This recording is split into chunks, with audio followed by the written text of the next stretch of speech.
الحمد لله وكفى والصلاة والسلام على رسوله وحبيبه سيدنا محمد المصطفى وعلى آله سفينة النجاة وأصحابه نجوم الهدى وعلى أولياء أمته مصابيح الصدق والصفا.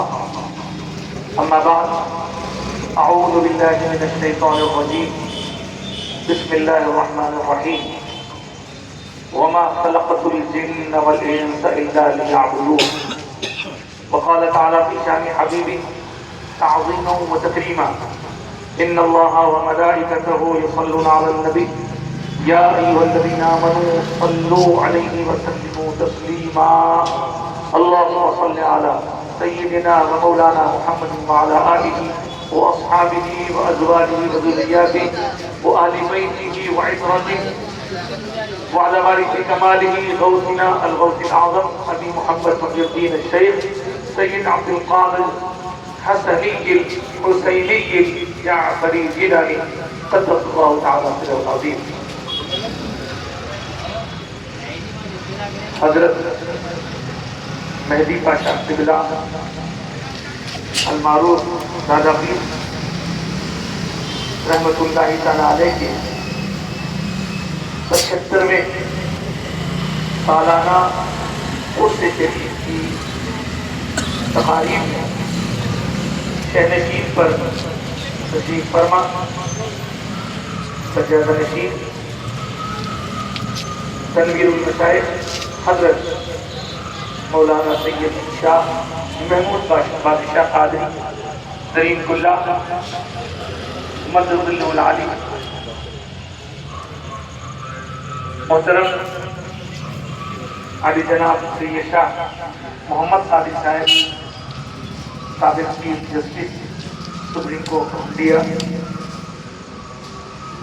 حضرت مولانا سید ابراہیم حسن ابراہیم حسینی قادری المعروف حضرت حضرت سجاد پاشا صاحب دامت برکاتہ متعالیہ، محترم صدر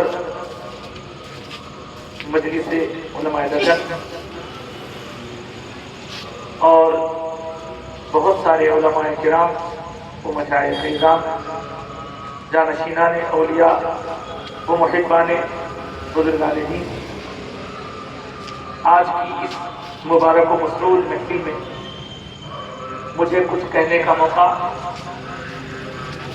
حضرت محمود پاشا صاحب قبلہ مدد اللہ علی نے عنایت فرمایا ہے. اس کے لیے میں حضرت کا شکر گزار ہوں. ایک طالب علم ہونے کے ناطے چند باتیں آپ کی خدمت میں عرض کرتے ہوئے رخصت ہو جاؤں گا. جیسا کہ آپ دیکھ رہے ہیں کہ یہاں سب اہل تصوف جمع ہیں اور تصوف کے عنوان ہی سے ایک سووینئر کا افتتاح ہونے والا ہے. تفہیمات تصوف اس کا نام ہے اور یہ تصوف والوں کو ہی صوفی کہا جاتا ہے. لیکن سوال یہ ہے کہ یہ تصوف ہے کیا؟ تصوف کہتے کس کو ہیں؟ میں جلدی اپنی بات کو سمجھنے کی کوشش کروں گا.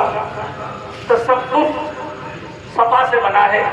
اب اس کے لغوی اور معنوی تفصیلات میں گئے بغیر اتنا عرض کر دوں، اسی کا مترادف سینونیم جس کو کہتے ہیں قرآن پاک نے بیان فرمایا تزکیہ، جس کا کہ ابھی آپ نے حضرت محمود صاحب اللہ سے تذکرہ سماعت کیا.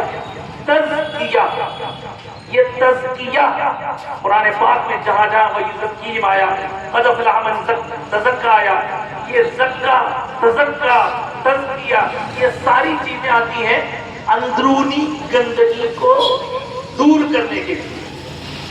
ہماری جو انر سول ہے اس کو، ایک تو ظاہر ہے جو ہمارا جسم ہے، لیکن صرف جسم سے انسان مکمل نہیں ہوتا.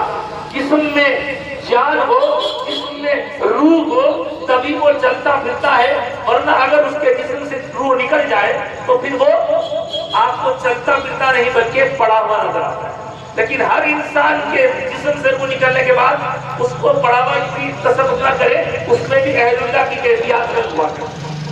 اگر تصوف اور تزکیہ یہ دونوں ایک ہی چیزیں ہیں، یعنی اپنے آپ کو انر پیوریفیکیشن جس کو ہم کہتے ہیں، اندرونی طور پر صفائی ستھرائی ہمارے دل کی، اور کسی بات کو اگر قرآن پاک کی دیگر آیات میں دیکھیں تو اللہ پاک نے ارشاد فرمایا الا بذکر اللہ تطمئن القلوب، آگاہ ہو جاؤ کہ اللہ کا ذکر تمہارے